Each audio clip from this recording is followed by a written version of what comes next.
Alrighties. Well, good morning everyone, and thank you very much for having me here today. I don't have slides, I'm just going to do a brief talk and then looking forward to our hearing from our other speakers and also the panel discussion.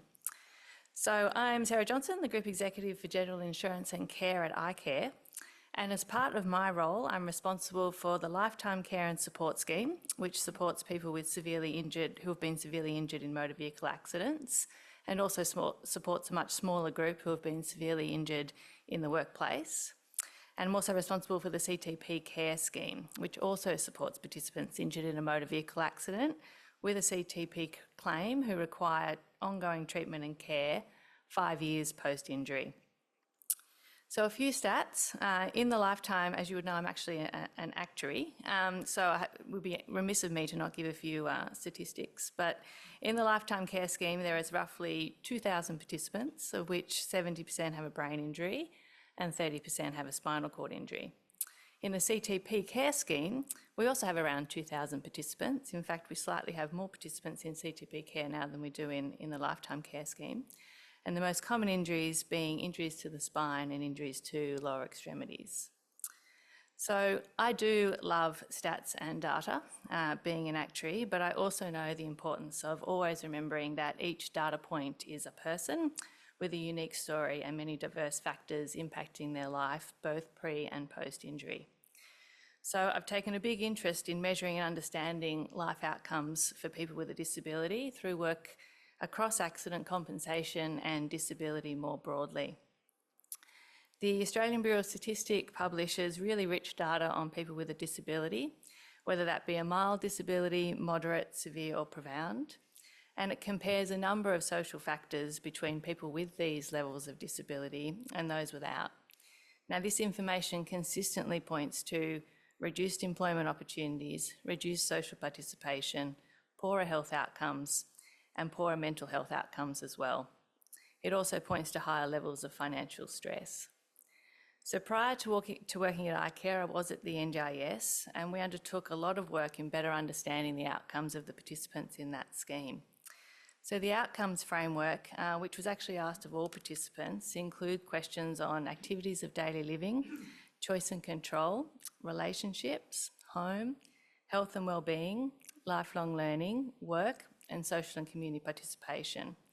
So the outcomes are tracked over time and also benchmarked against the Australian population where it was possible.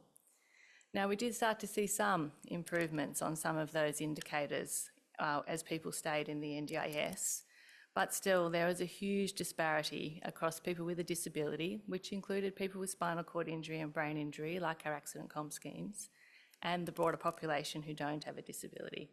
So again, employment was much lower, social participation was much lower, and people self-rated their health and their life satisfaction significantly lower, often 20 to 30 percentage points on average lower than people without a disability. So the new research that I was having a look at from the John Walsh Centre for Research Rehabilitation, which many in the room have worked on, is extremely robust. It tracks a cohort from their motor vehicle injury with a moderate or mild injury and compares this with a control group who don't have the injury, and it tracks it over the 12-month period.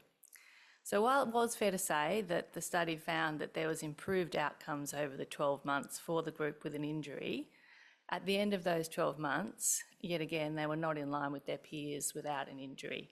We saw the same factors that we've seen again and again: higher levels of financial strain, lower levels of participation, higher levels of psychological stress, and often noting that the depression and other mental health issues developed at least 6 months post-injury, so probably with the realisation that things weren't getting back to where they were before the injury.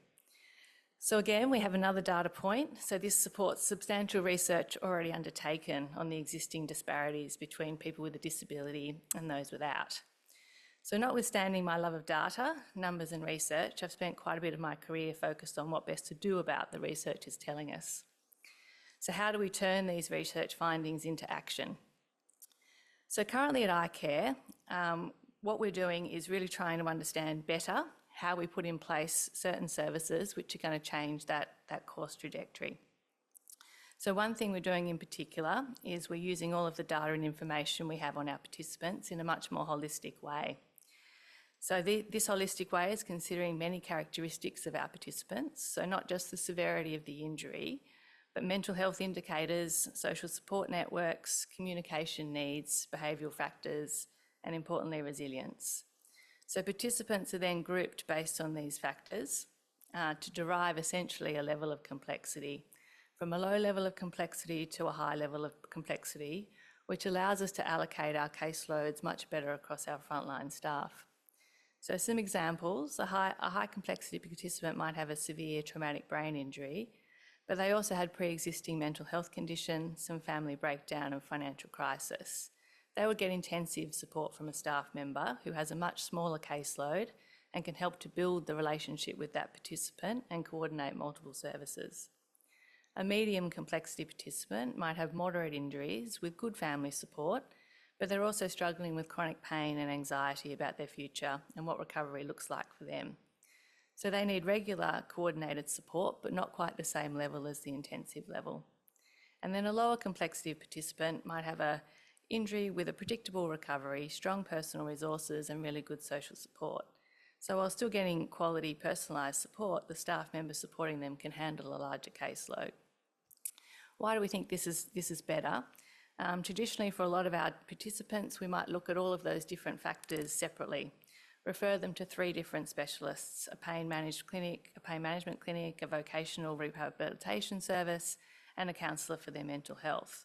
So each specialist is working on their piece of the puzzle, but not necessarily bringing the whole piece together. So participants are telling their story multiple times, and we don't have that integrated multidisciplinary support. So with the new model, our staff members can focus much more on understanding all of these challenges and how they connect and reinforce each other with individual participants. That allows them to better coordinate the services and the providers, so the goals are all the same and everyone's working more so together. So what's next? We're very excited to fund the John Walsh Centre for Rehabilitation and Rehabilitation Research. Sorry, I always find that a little bit of a mouthful. I might just go with JWCRR. We find it very valuable at iCare. We're very impressed with how the funding is leveraged. For every dollar, they find about another $5 or $6 through research grants, so that's particularly impressive. But what we would really like to do at iCare is better put the research into practice. John Walsh, who the centre's named after, I worked closely with a number of years. If you ever asked him what did he think the best indicator for getting someone back to work was after their injury, he would say to ask them. So if they said yes, no matter what their injury was, they would get back to work. If they said no, no matter what their injury was, they're unlikely to get back to work.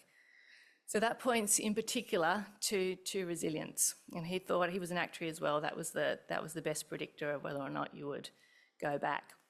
So what we're really keen to understand today, and I notice there's a panel on later in the day, but what models of support should we be putting in place? How do we work with you to test those models of support? What in particular psychosocial support should be there up front in order to be able to better understand or reduce the impact of mental health as people recover from their injuries? So in my view, the data's been clear for a very long time. There's definitely a disparity, and I think the new research cements that. So looking forward to continue to work with the John Walsh Centre on how we put some of this research into action. Thank you.